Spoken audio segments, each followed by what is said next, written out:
Hi, and welcome to Palooza Cascade State Park Trail. We're at Hyak, which is a lovely snow park here in Washington State Parks. I'm Laura Busby, and I'm an interpretive specialist with Washington State Parks. That means I do educational programming, and I get to work all the way from here up in Snoqualmie Pass, all the way over to where the Columbia River and I-90 kind of meet at the Ginkgo Petrified Forest State Park, and then all the way to the south down to Fort Simcoe State Park and then Yakama, the Yakama Sportsman. So we have a big triangle in the central part of the state of a bunch of really diverse and amazing parks for you to come and explore. So Washington State Parks has a lot of great snow parks, like here at Hyak, where you can come and enjoy the beautiful scenery and the lovely snow and get outside in the winter. We have been experiencing a high sales of snow park passes this year, so we do expect a lot of people here.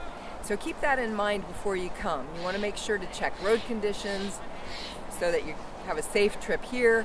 And you can also keep track of, if it's a beautiful Saturday, it's going to be really busy. So make sure to get here early, wherever it is you're going to go to recreate. Here at Hyak, we have a variety of things that people can come do. You can snowshoe or cross-country ski. There's also a sledding hill that a lot of people really enjoy. But there often are lines at that sledding hill on Saturday. You may have to wait. Even getting into the park to actually do some snow park winter activities on a Saturday or Sunday, it's going to be pretty busy. So if you can, I recommend coming on a weekday or any day that's not a holiday too. So when you're coming out to recreate in the winter, it's really important to keep some safety tips in mind. You want to be sure to bring a lot of things that you might not bring if you were hiking in the summer. So layers of clothes, the right shoes or footwear for the activity that you're doing, and a hot drink. Definitely at least some water so that you can stay hydrated. It doesn't feel like you need to drink water as much, but because you're being active outdoors, you do still need to be sure to get plenty of water.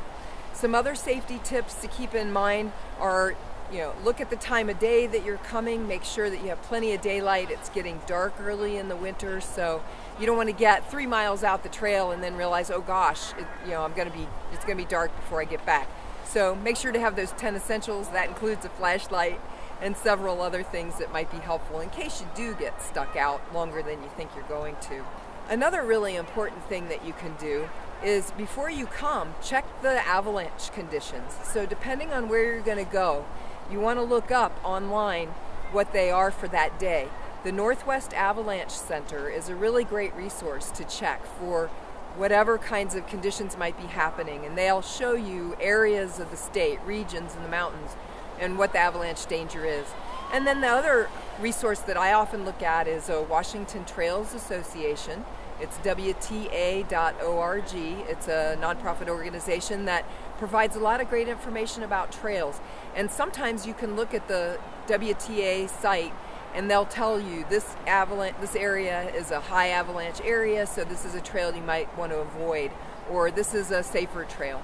And you can also look at the trip reports of who went yesterday and see what the conditions were like for them. And that can really help you to be more prepared when you arrive.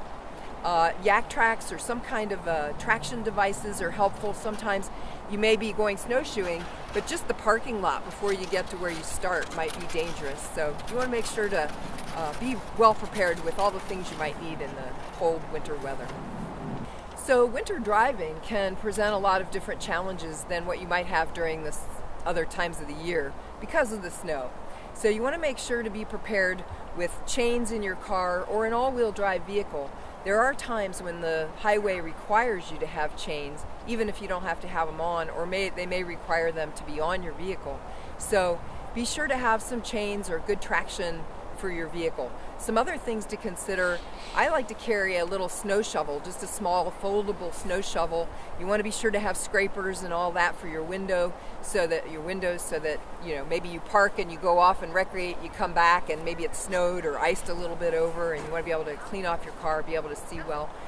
Sometimes you might want to dig out a little spot in the snow where you can, to help with traction or that sort of thing. So those are helpful.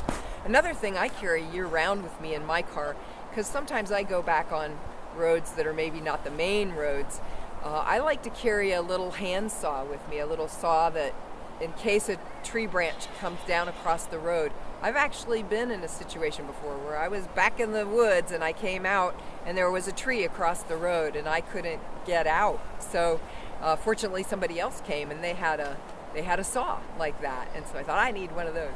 So there's a lot of different things that you can take with you that can help you to be safe. Extra water in your vehicle, extra snacks in case you get stuck in the snow and you have to stay for a few hours, so you have some extra food. So those are a lot of things that you might consider taking along.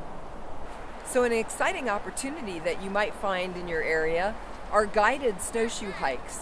Depending on conditions, they may be available through some local outfitters or other agencies and organizations. So get online and Google where you're headed or where you want to go and see if there's some opportunities available for you. Depending on circumstances, we may be leading them from Lake Easton State Park. There may be other locations around the state that you can find, because there are several organizations, nonprofit organizations, and even REI that lead snowshoe hikes for people who are just getting started, to help you out so you can learn what you're doing. So snow parks often have lots of different opportunities. Some snow parks have groomed trails. Those trails, there's a big funny machine that comes through and makes a really nice spot for people who are cross-country skiing, and there's a couple different kinds of skiing that people like to do. And so it's really important when you're snowshoeing to not walk on that part where the people want to ski. It makes it a lot rougher and harder for them. So when you're going to a groomed trail snow park, make sure to snowshoe off of the side of the groomed trail. If you're going to ski, then you just ski on that groomed trail. So those are some of the other things that you might want to keep in mind.